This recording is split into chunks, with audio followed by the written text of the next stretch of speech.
মহান রব্বুল আলামিন এই গোটা ভুবন গোটা পৃথিবীকে আল্লাহ পাক সৃষ্টি করেছেন মূলত মানব জাতির জন্য। বলেন সুবহানাল্লাহ। মানুষের জন্য যদি আল্লাহ পাক এই গোটা বিশ্ব জগৎ সৃষ্টি করে থাকেন, তাহলে একটুবার ভাবুন যে আল্লাহ পাক মানুষকে কত ভালোবাসেন, মানুষের প্রতি কত দয়া করেছেন। উদ্দেশ্যে মানুষ এখানে বসবাস করবে, যত মাখলুক আছে অন্য কারোর জন্য আল্লাহ পাক এই জগৎ সৃষ্টি করেন। শুধু মানুষ বসবাস করবে, তার কি প্রয়োজন সেই প্রয়োজন মেটাবার জন্য আল্লাহ পাক আসমান সৃষ্টি করেছেন। সুবহানাল্লাহ। মানুষ ভালোভাবে যাতে থাকতে পারে এজন্য আল্লাহ পাক বসবাস করতে পারে, চলতে পারে, চলাফেরা করতে পারে, এজন্য আল্লাহ পাক মানুষের জন্য জমিন সৃষ্টি করেছেন। সুবহানাল্লাহ। শুধু জমিনকে, এই জমিনের নাম দিয়েছেন আল্লাহ পাক।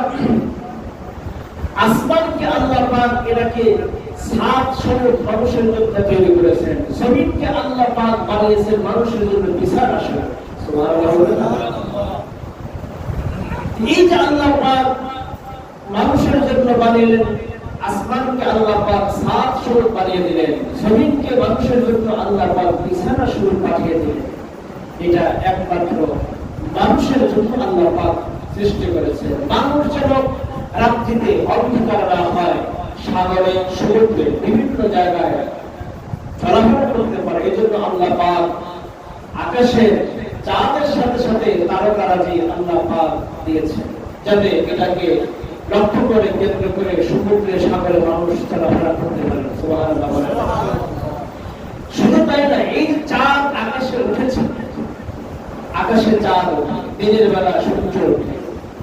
আমরা তো মনে করি শুধু আমাদের আলো দেয়, ও আমাদের তাপমাত্রা, ধান শুকানো, ক্ষেত লাগানো, জমি চাষ, আমরা কি এতটুকু ভাবি? এবং আকাশের চাঁদ, পূর্ণিমার চাঁদ, এটা আমরা তো অল্প কিছুর জন্য ভাবি, কিন্তু না, আল্লাহ পাক এর অনেক, এটা অনেক গভীরতা আছে, অনেক লম্বা। তার মধ্যে কিছু কথা আমি আপনাদের কাছে বলি যে আল্লাহ পাকের দয়া সম্পর্কে।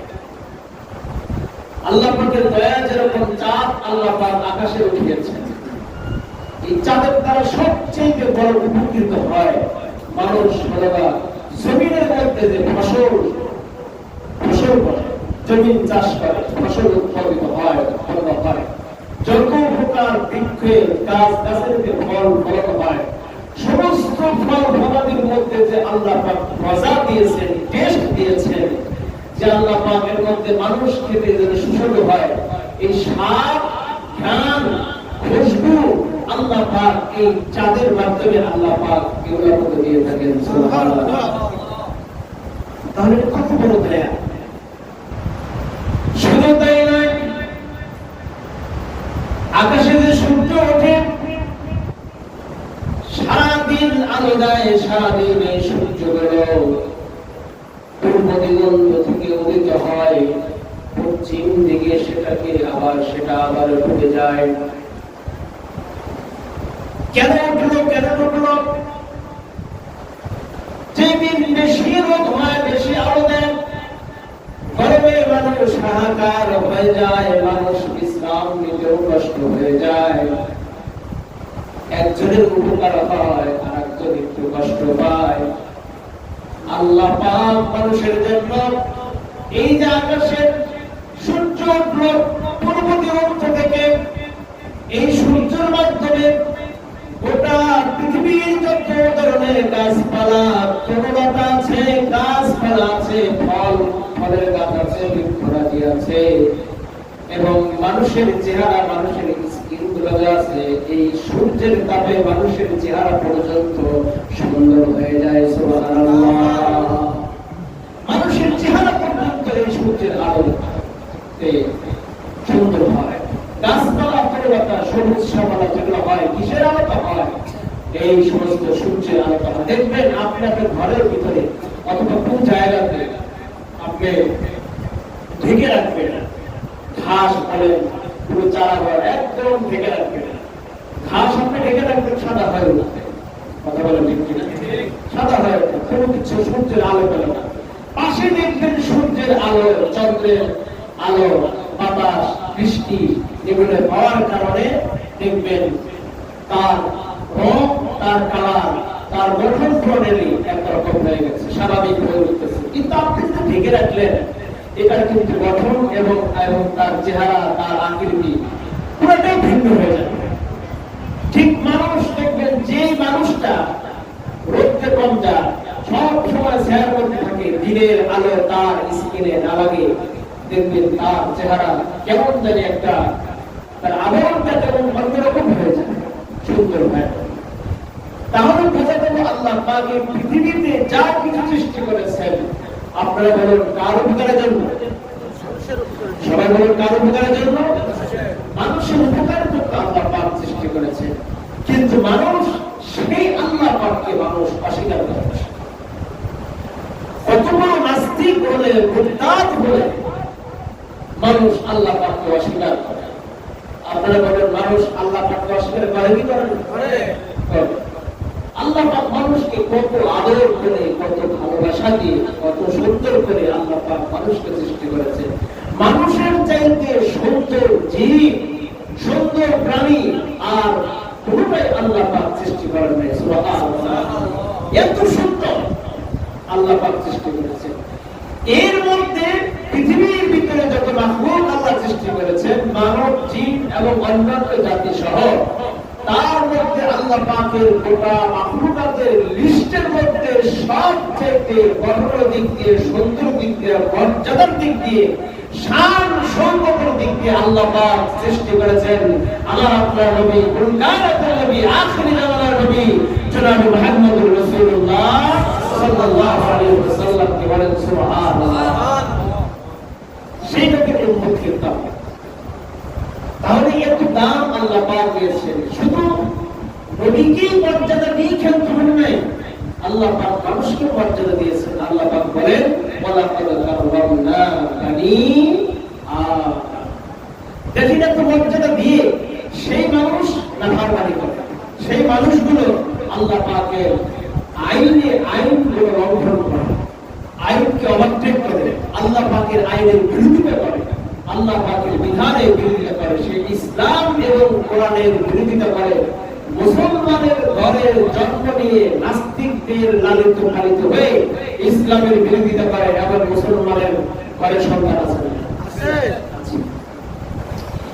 এই যে কাম অপরাধ করে, মূলত এই অপরাধ কেন হলো?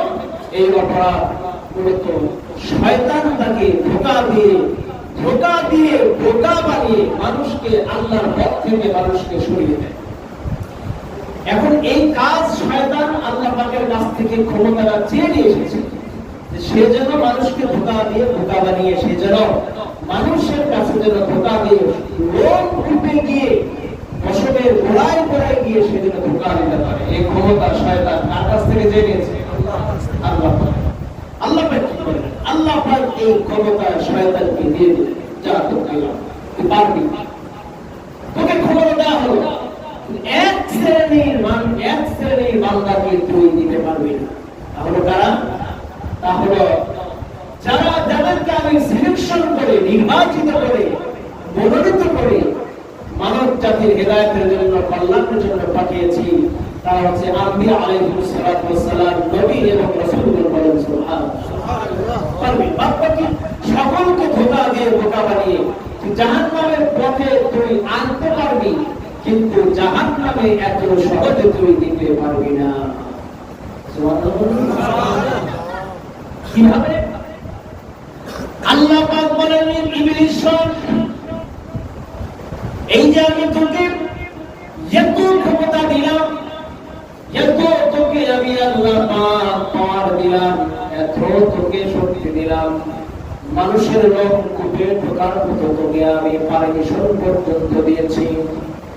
কিন্তু ইবলিস একটা কথা জেনে রাখ, যে সমস্ত বান্দাকে মানুষ, যে সমস্ত বান্দাকে শাবালের ঘর পর থেকে যাদেরকে তুই ধোঁকা দিয়ে, ধোঁকা বানিয়ে আমার পথ থেকে, নবীজির দেখানোর পথ থেকে সরিয়ে দিয়ে তুই যখন জাহান্নামের পথে তাকে অগ্রসর করে দিলি, মনে রাখ তুই 10 বছর, 20 বছর, 30 বছর, 40 বছর, 50 বছর, 100 বছর পর্যন্ত যদি তুই তাকে পাপ কাজের মধ্যে যদি তুই তাকে লিপ্ত রাখিস, ভালো করে জেনে রাখ, আমার ওই বান্দা যদি মৃত্যুর আগেও যদি অনুশোচনা হয়, তার যদি অনুভূতি আসে, জাহান্নামের ভয় আসে, আমার ভয় যদি আমার বান্দা যদি অন্তরের মধ্যে প্রবেশ করে, সব কিছু থেকে তওবা করে চোখের পানি ছেড়ে আমার কুদরতে পায়ের মধ্যে যদি সিজদা দিয়ে দেয়, আর গভীর রজনীতে যদি দুই হাত উত্তোলন করে চোখের পানি করে যদি ছেড়ে দেয়,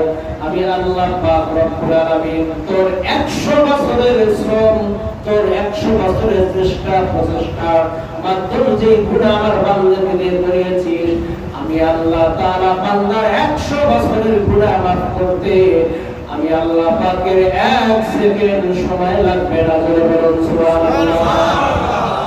সে আল্লাহ আছে না নাই? আছে। সে আল্লাহ পাক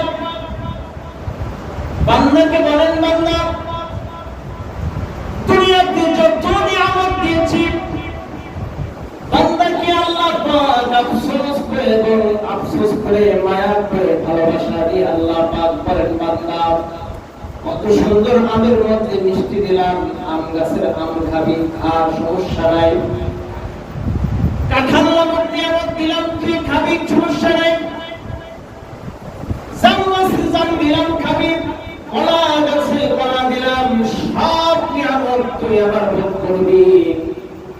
যত নিয়ামত আছে সব নিয়ামত ভোগ করার পরে বান্দা যদি একটা বার যদি আমাকে স্মরণ করে তুই বলিস আলহামদুলিল্লাহ, আমি আল্লাহ পাক তোর সকল নিয়ামতের শুকরিয়া আদায় করার কারণে আমি আল্লাহ পাক কোনো হিসাব নেব না। সুবহানাল্লাহ।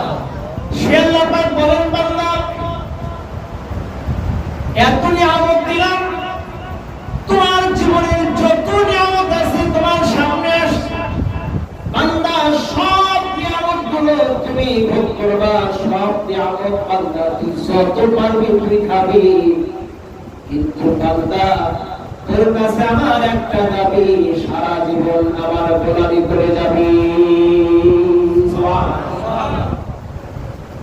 আপনারা বলুন তো দেখি, দাবিটা নেয় না বান্দা? সবাই বলেন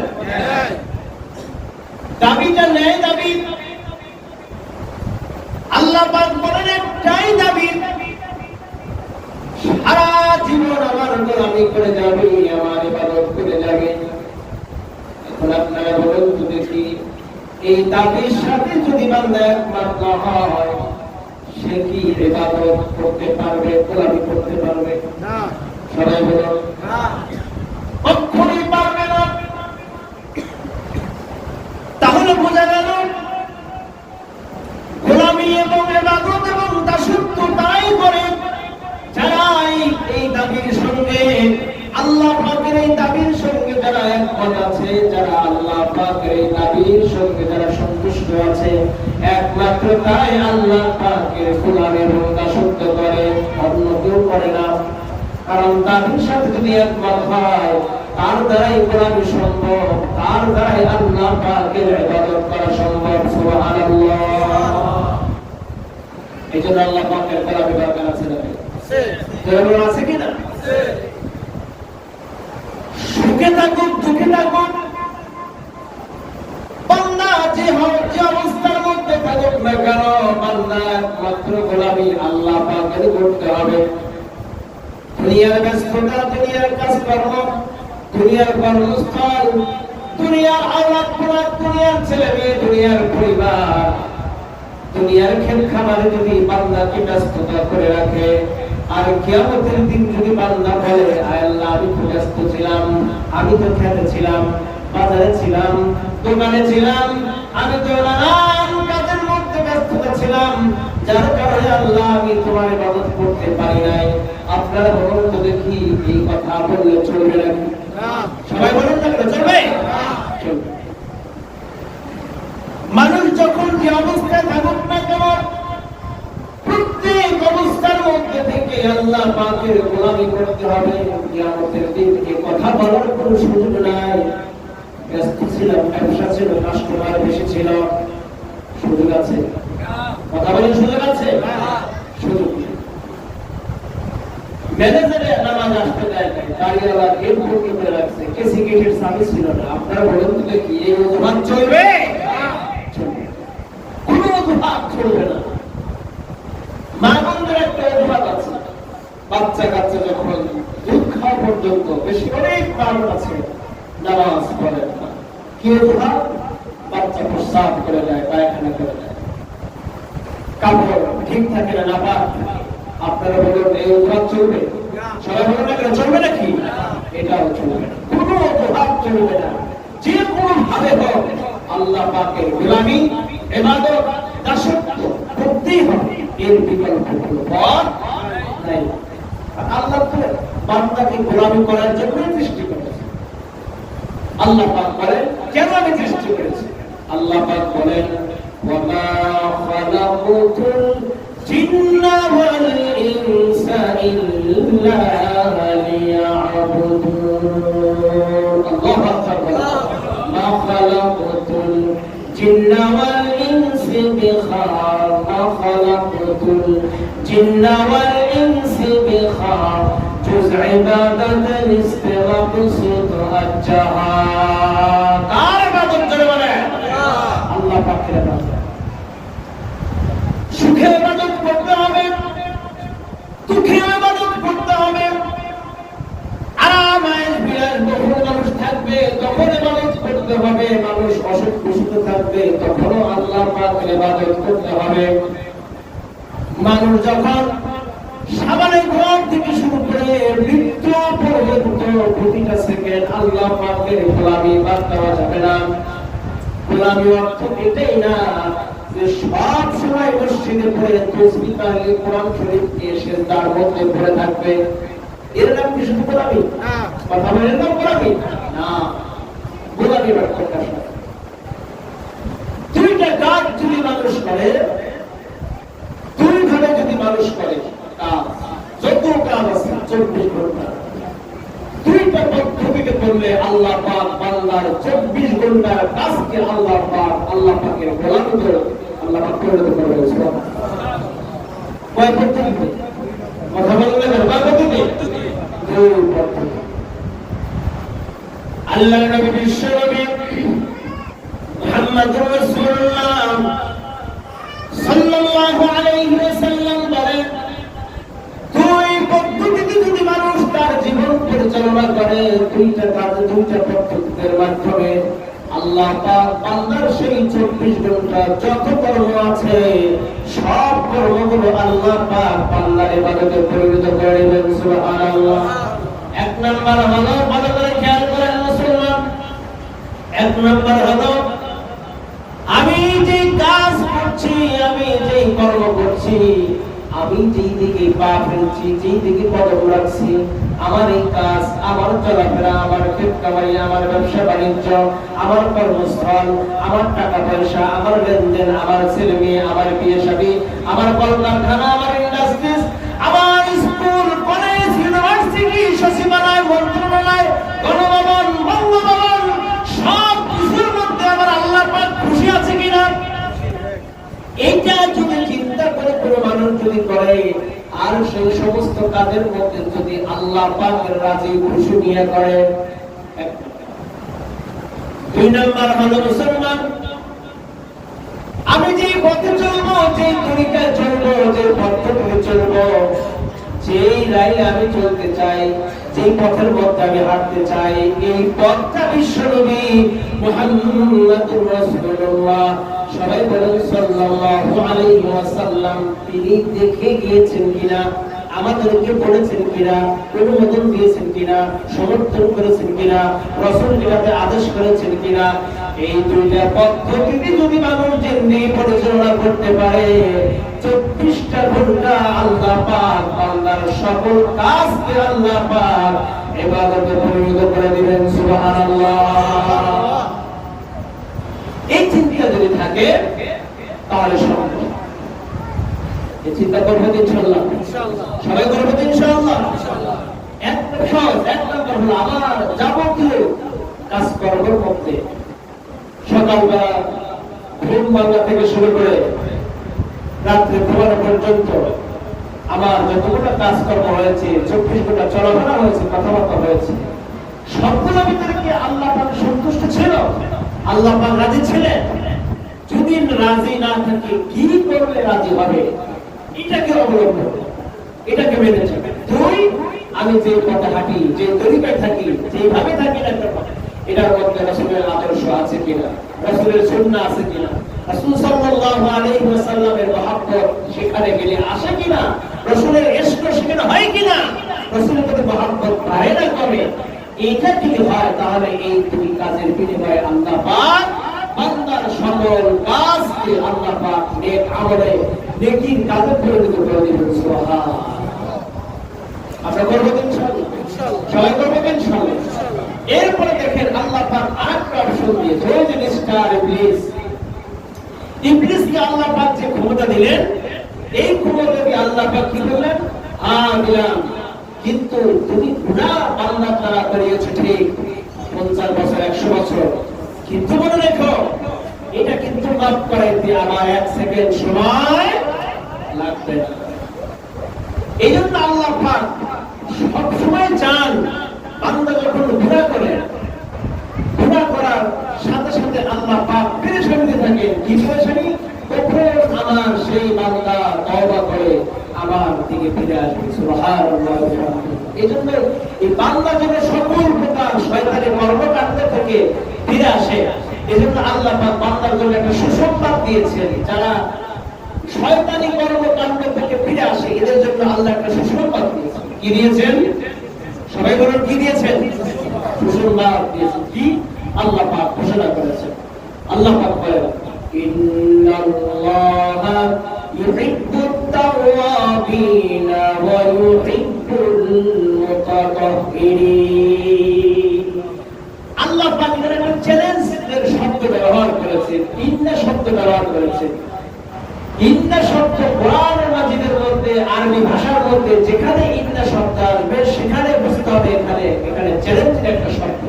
কোরআনের মধ্যে যত জায়গায় ইন্না শব্দ আসছে সমস্ত ইন্না শব্দের সাথে সাথে আল্লাহ এখানে চ্যালেঞ্জ করেছেন, গ্যারান্টি দিয়েছেন, ওপেন চ্যালেঞ্জ করেছেন। সুবহানাল্লাহ।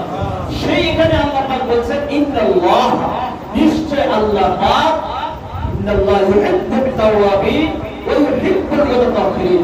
আল্লাহ পাক বলেন অবশ্যই গ্যারান্টি দিয়ে আল্লাহ পাক বলছেন, আমি দুই শ্রেণীর বান্দাকে সবচেয়ে বেশি ভালোবাসি। সুবহানাল্লাহ। কয় শ্রেণী? সবাই বলেন কয় শ্রেণী? দুই শ্রেণী। এক নাম্বার হলো আল্লাহ পাক বলেন ইউহিব্বুত তাওয়াবিন, যারা পবিত্রতা অর্জন করে, ইউহিব্বুত তাওয়াবিন, যারা তওবা করে, ওয়া ইউহিব্বুল মুতাতাহহিরিন, দুই নাম্বার হলো যারা পবিত্রতা অর্জন করে। এক নাম্বার হলো ইউহিব্বুত তাওয়াবিন, যারা তওবা করে, পাপ কাজ থেকে, খারাপ কাজ থেকে যারা তওবা করে, আল্লাহ পাক বলেন এদেরকে আমি ভালোবাসি। দুই নাম্বার হলো ইউহিব্বুল মুতাতাহহিরিন, যারা পবিত্রতা অর্জন করে।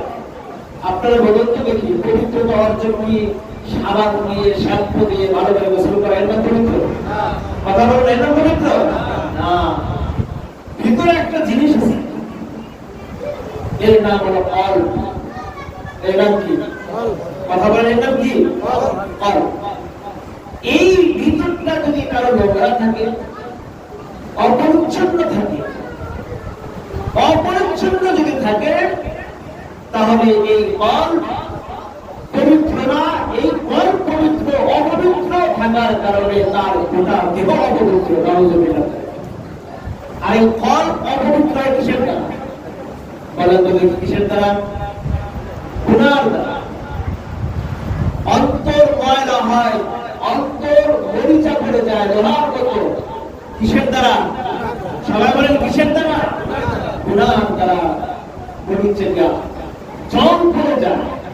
আর এটাকে পরিষ্কার করার জন্য আল্লাহ পাক বলেছেন বিযিকরিল্লাহি তাতমাইন্নুল কুলুব। এটাকে এই ময়লা এই সব একমাত্র দূর করতে হবে একমাত্র আল্লাহ পাকের জিকির সুবহানাল্লাহ। তাহলে বোঝা গেল যার অন্তরের মধ্যে আল্লাহ পাকের জিকির নাই সেই কলব কি পরিষ্কার হবে? জোরবান হবে? হবে না। তাহলে অন্তর পরিষ্কার করতে হলে অন্তরের নামের ভিতরে যে গুনাহ নামক ময়লা আছে এই ময়লা পরিষ্কার করতে হলে সর্বক্ষণ সর্ব অবস্থায় আল্লাহ পাকের জিকির, আল্লাহ পাকের স্মরণ। জিকির অনেক ভাবে আছে, শুধু ইল্লাল্লাহ ইল্লাল্লাহ এর নাম কিন্তু জিকির। সবচেয়ে বড় জিকির হলো অন্তরের মধ্যে আল্লাহ পাকের ভয়। সুবহানাল্লাহ। আল্লাহ পাকের ভয় না থাকলে আল্লাহ আল্লাহ জিকির আসবে না, সুবহানাল্লাহ জিকির আসবে না, আলহামদুলিল্লাহ জিকির আসবে না, আল্লাহু আকবার জিকির আসবে না। এইজন্য সবচেয়ে বড় জিকির কোনটা? কথা বলেন। আল্লাহ পাকের ভয়। যে দেখবেন জিকিরের মধ্যে আছে তারই বড় বড় আল্লাহ পাকের ভয় আছে। আল্লাহ পাকের ভয় থাকলে এই জায়গাতে আসবে। কথা বলেন ঠিক কিনা? আর যে আল্লাহ পাকের ভয় যার অন্তরের মধ্যে নাই সে তো কখনো এগুলো করবে না। আর আল্লাহ পাক নিজেই বলেছেন, ভয়ের ব্যাপারে বলছেন যে ইন্না আকরামাকুম ইনদাল্লাহি আতকাকুম। আল্লাহ পাক বলেছেন তোমাদের মধ্যে সর্বাধিক সম্মানিত কার কাছে? সর্বাধিক কার কাছে? আল্লাহ পাক দেখেন বলছেন যে তোমাদের মধ্যে সবচেয়ে সর্বাধিক সম্মানিত ওই ব্যক্তি যে তোমাদের মধ্যে থেকে যার অন্তরে আল্লাহর ভয় বেশি। সুবহানাল্লাহ। যার অন্তরে কি বেশি? আল্লাহর ভয় বেশি। আর এই আল্লাহর ভয় যার অন্তরে থাকবে সেই তো আল্লাহ পাকের গোলামিতে পরিণত হয়ে যাবে। সুবহানাল্লাহ। আপনারা বলেন তো দেখি, নামাজ মানুষ কার ভয় করে? রোজা কার ভয়ে? যাকাত কার ভয়ে? জিকির কার ভয়ে? আল্লাহর ভয় করে। আল্লাহর ভয় না থাকার কারণে না থাকলে সে কোনো কিছুই করবে না। এজন্য আল্লাহ বলেছেন তোমাদের মধ্যে সবচেয়ে ভয়, সবচাইতে উৎকৃষ্ট এবং সবচাইতে সম্মানিত ওই ব্যক্তি আমার কাছে হবে যার মধ্যে থাকবে তাকওয়া। তাকওয়া মানে আল্লাহর ভয়। তাকওয়া মানে কার ভয়? মানুষের ভয় নাকি নেতার ভয়?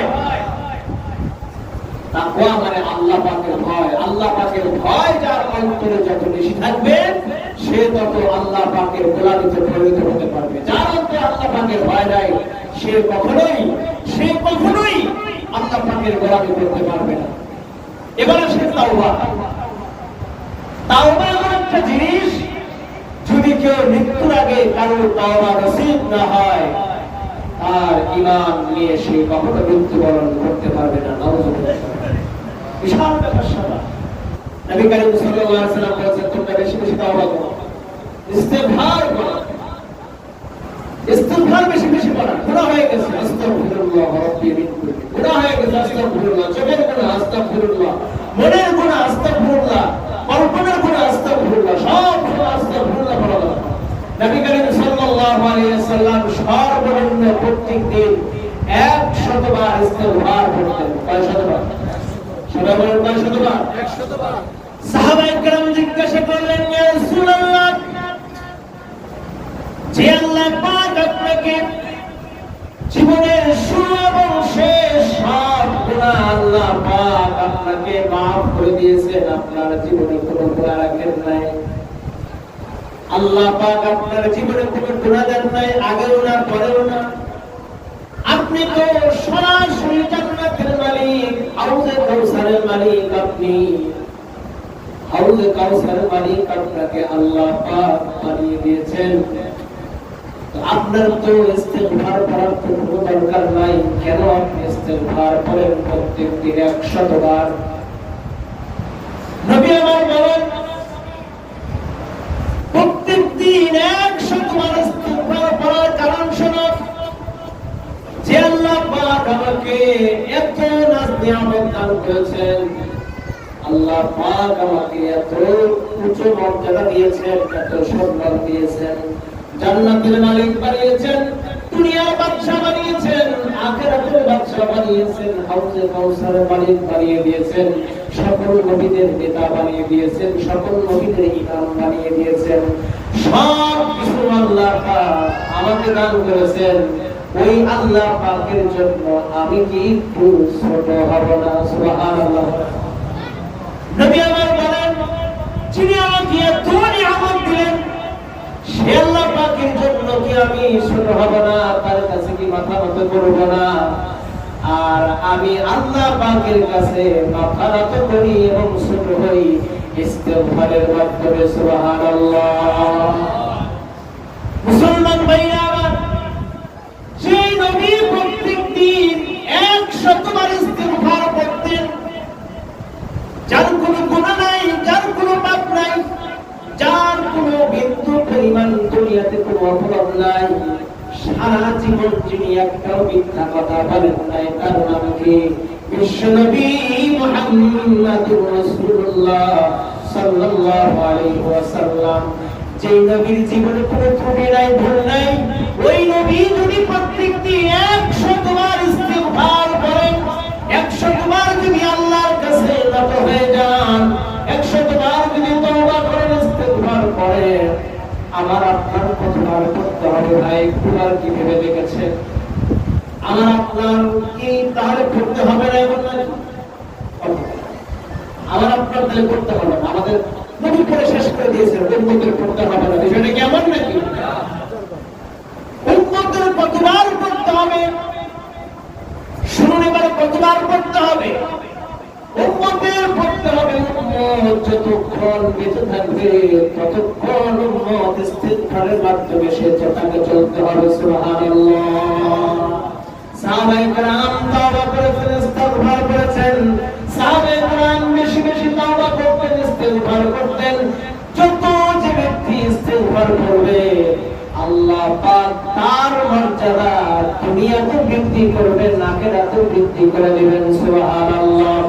এই জন্য মুসলমান গুনাহ থেকে পবিত্র করার একটা মাধ্যম, অন্তরটাকে কলব করার পবিত্র করার মাধ্যম হলো দুইটা।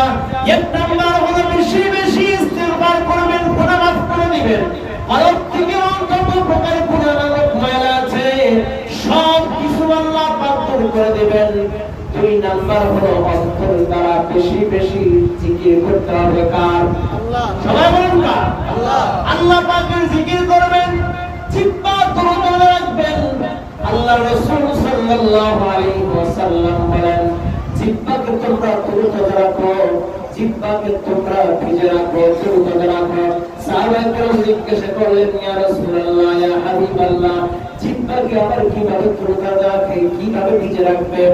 আল্লাহ রাসূল বলেন, যে ব্যক্তি তার জবান দিয়ে আল্লাহ পাকের জিকির করবে, যে ব্যক্তি বেশি বেশি আল্লাহ পাককে স্মরণ করবে, আল্লাহ পাক তার জিহ্বা তত দরুদ করবেন এবং তার অন্তরটাকে ঈমানি নূর দিয়ে নূরান্বিত করবেন। সুবহানাল্লাহ।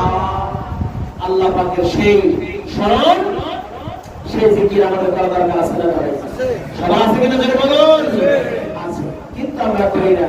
গল্পে গুজবে, বিভিন্ন চার দোকানে আড্ডায়, বিপদ শিকায়ত, ধর্মীরা, মানুষের সাথে সমালোচনা, খালি সমালোচনা, খালি সমালোচনা। সমালোচনা করলে মানুষের আমল নষ্ট হয়ে যায়। গীবত করলে মানুষের, এই যে জুমার নামাজ পড়তে আসছি আমরা, জুমার নামাজ পড়ার শেষে আমরা যদি বাহিরে যাই, জুমার নামাজ শেষ, বাহিরে গেলাম, তারপর সমালোচনা করলাম, অমুক খারাপ, তমক খারাপ, অমুকের এই হয়েছে, এই ঘটনা করেছে, এই যে সমালোচনা করলাম।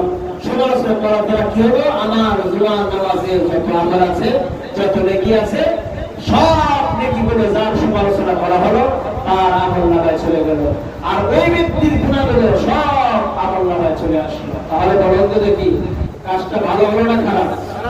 খারাপ কাজ। এই খারাপ কাজ থেকে আমরা বেঁচে থাকতে সবচেয়ে সমাজে যেটা ভয়ানক খারাপ কাজ হয় সমালোচনা। কোন সমালোচনা?